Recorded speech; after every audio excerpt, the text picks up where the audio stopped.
बच्चे हम लोग फाउंडेशन फुल 6 का जूलॉजी वाला पार्ट देख रहे हैं, ठीक है। ये हमारी लास्ट वीडियो है, ठीक है। तो इसमें हमने आंसर राइटिंग की हुई है, तो आपका ये क्वेश्चन पेपर है जिसको आपने बहुत अच्छे से प्रिपेयर करना है। क्वेश्चन नंबर फर्स्ट है हमारे पास जूलॉजी का, डिफाइन लिम्फ। लिम्फ क्या होता है? कलरलेस फ्लूइड होता है that circulate through out the lymphatic system which produce antibodies, ठीक है। तो इसमें एंटीबॉडीज़ रहती हैं। ये फर्स्ट का आंसर आ गया। सेकंड क्या है? Define exoskeleton. तो एक हार्ड स्पोर्टिंग रहती है प्रोटेक्टिव स्ट्रक्चर इंसेक्ट, स्पाइडर या क्रस्टेशियन फाइलम आर्थ्रोपोडा की स्पीशीज में, है ना, आउटसाइड द बॉडी। नेक्स्ट बोल रहा है nephridia are present in earthworm, third question का आंसर। और what is vital capacity of lungs. तो वाइटल कैपेसिटी क्या होती है बच्चे? टाइडल वॉल्यूम क्या रहता है? Tidal volume plus inspiratory reserve volume plus expiratory reserve volume, उसको हम लोग वाइटल कैपेसिटी कहते हैं, ठीक है। तो respiration in frog take place through, ये वाला जो क्वेश्चन है आपका, तो बक्कोफेरिंग्स भी करता है, स्किन से भी करता है, गिल से भी करता है, डिपेंड करता है कौन से हैबिटाट में प्रेजेंट है, कौन? फ्रॉग, ठीक। All of this is a right answer, तो इसका ये वाला आंसर। तो ये आपका सेक्शन ए था। अब सेक्शन बी में आपके क्वेश्चन हैं, जैसे आपके सेक्शन बी में क्वेश्चन है right A short note on gaseous exchange in humans. तो ये प्रॉपर आप लोग इसकी डेफिनेशन लिखोगे गैसियस एक्सचेंज की, ठीक है, जिसमें आप लोगों के 3 पार्ट बहुत अच्छे से इन्वॉल्व होते हैं। आप लोगों ने उसका ध्यान रखना है। ये क्वेश्चन आप लोगों को कितने नंबर के लिए भी आ सकता है? 3 नंबर के लिए भी और 5 नंबर के लिए भी, जिसमें लंग्स इन्वॉल्व होते हैं, हार्ट इन्वॉल्व होता है, पोर्टल सर्कुलेशन होती है इसमें, और टिश्यू इन्वॉल्व होते हैं, ठीक है। तो आप लोगों को ये चीज़ ध्यान रखनी है कि इन 3 ऑर्गन्स में कैसे गैसेस एक्सचेंज होती है ना, CO2 और ऑक्सीजन कैसे ट्रांसपोर्ट की जाती है। नेक्स्ट बोल रहा है what is the difference between radial and bilateral symmetry. तो बाइलेटरल में single plane, body divided into 2 equal parts.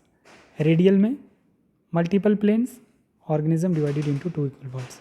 Starfish, sea urchin आपकी रेडियल में आएगी, अर्थवॉर्म और कॉकरोच आपके बाइलेटरल्स में। Differentiate between national parks and wildlife sanctuaries. National parks और wildlife sanctuaries में आप लोगों को ध्यान रखना है, Jim Corbett national park, Yellowstone park, ये नेशनल पार्क्स हैं। Private ownership is permitted, grazing is allowed, ठीक है। और सेंचुरीज़ में क्या रहता है? मेन फॉर प्रोटेक्शन ऑफ फोना ओनली, फ्लोरा होते हैं प्लांट्स और फोना होते हैं एनिमल्स, ठीक है। Grazing is not allowed, private ownership is not permitted, ठीक है। वेलोड bird sanctuary, Sultanpur bird sanctuary, ठीक है। तो ये आपका इसका डिफरेंस आ जाता है। नेक्स्ट क्वेश्चन है आपका एक्सप्लेन कोरोनरी आर्टरी डिजीज़। जब कोलेस्ट्रॉल ब्लड वेसल्स के अंदर डिपॉजिट हो जाता है तो उसको कोरोनरी आर्टरी डिजीज़ कहते हैं और हार्ट की डिजीज़ होती है।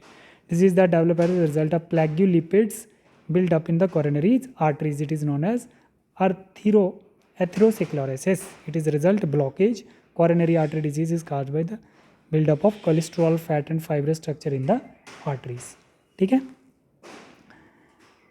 नेक्स्ट आपके पास क्वेश्चन आता है distinction between prokaryote and eukaryotic cell. तो हम लोगों ने इस क्वेश्चन को यहाँ पे लिखा है और आपने भी इसको बहुत अच्छे से रिवाइज भी किया होगा पहले भी। प्रोकैरियोटिक सेल्स और यूकैरियोटिक सेल्स का आपको देखना होता है बच्चे, साइज़ देखना है, कंपोजिशन देखोगे, नंबर ऑफ सेल देखोगे, रिप्रोडक्शन देखोगे, शेप और सेल डिवीजन, ठीक है। Larger in 10 micrometres and smaller than 10 micrometres prokaryote, eukaryote थोड़ा क्या होता है और प्रोकैरियोट थोड़ा छोटा रहता है, ठीक है। ये इसका डिफरेंस है। नेक्स्ट क्वेश्चन है what are synovial joints, list their function. तो ये क्वेश्चन रिपीट हो गया बेटा, है ना, इसको थोड़ा सा देख लो आप लोग। Justify the statement of mitochondria as a power house of cell. तो ये क्वेश्चन हो सकता है इस बार ही आ सकता है क्योंकि ये बहुत फेवरेट क्वेश्चन है सेल चैप्टर से बोर्ड का, तो ये पहले पूछा है तभी मैं आप लोगों को रिपीट करवा रहा हूँ, ठीक है। तो ये जस्टिफाई करना आप लोगों को कि माइटोकॉन्ड्रिया को ही हम लोग पावर हाउस ऑफ सेल क्यों बोलते हैं, ठीक है। तो ये आपका एक क्वेश्चन बनता है। नेक्स्ट आप लोगों को पूछा गया है what are role of ribosomes. तो राइबोसोम्स का रोल मैं आप लोगों को बता देता हूँ कि ये प्रोटीन सिंथेसिस में हेल्प करता है, ठीक है। और दूसरा इसमें आगे क्वेश्चन ये बनाया हम लोगों ने कि right short note on secondary metabolites and primary metabolites. तो प्राइमरी मेटाबोलाइट्स क्या होते हैं और सेकेंडरी मेटाबोलाइट्स क्या होते हैं आप लोगों को ध्यान रखना है। तो मेटाबोलाइट्स क्या है? Protein, carbohydrate, lipids, these are metabolites. These are biomolecule required for basic metabolic processes, ठीक है। जैसे हमारे पास they are highly useful in plants primary metabolites, but secondary metabolites जो होते हैं लिमिटेड रोल रहता है प्लांट्स का। ठीक है, आप लोग इसको अच्छे से देखो। पूरे प्लांट किंगडम में प्राइमरी मेटाबोलाइट्स रहेंगे, particular secondary metabolites found in one plant species family not at all. ठीक है, तो मेटाबोलाइट्स आप लोगों को, सेकेंडरी मेटाबोलाइट्स आपको कैफीन्स में मिल सकते हैं बहुत सारे, है ना। सेकेंडरी मेटाबोलाइट्स प्लांट्स में मिल सकते हैं जिनको एनिमल कंज्यूम नहीं कर सकते हैं। ठीक है, तो ये डिफरेंस आप लोगों ने यहाँ पर इसका याद करना है, आपको पूछा जा सकता है ये 3 नंबर के लिए। नेक्स्ट बता रहा है describe counter current mechanism in urine formations. Counter current mechanisms की डेफिनेशन करोगे प्रॉपर ये। ठीक है, और ये डायग्राम इसकी करनी है जो आपकी एनसीईआरटी, मतलब ओपोजिट फ्लो, बॉडी के फ्लूइड का जो ओपोजिट फ्लो होता है, loop of Henle which is a part of nephron और वासा रेक्टा, ठीक है, जिसमें ब्लड फ्लो करता है, इन दोनों के फ्लूइड के अपोजिट फ्लो को हम लोग काउंटर करंट कहते हैं। ठीक है, तो ये आयन एक्सचेंज करने में हेल्प करता है। तो इस काउंटर करंट मैकेनिज्म्स की थ्योरी भी अच्छे से आपने याद करनी है और इसकी डायग्राम भी आप लोग अच्छे से रिवाइज करोगे। ठीक है, 1200 ऑस्मोलैरिटी का मतलब होता है कॉन्सेंट्रेशन हाई हो जाती है सॉल्ट की, और नॉर्मल कॉन्सेंट्रेशन रहती है 300। ठीक है, नेक्स्ट है give the characteristic feature of aves and reptiles. Aves के करेक्टरिस्टिक फीचर देखो बच्चे, वार्म ब्लडेड होता है।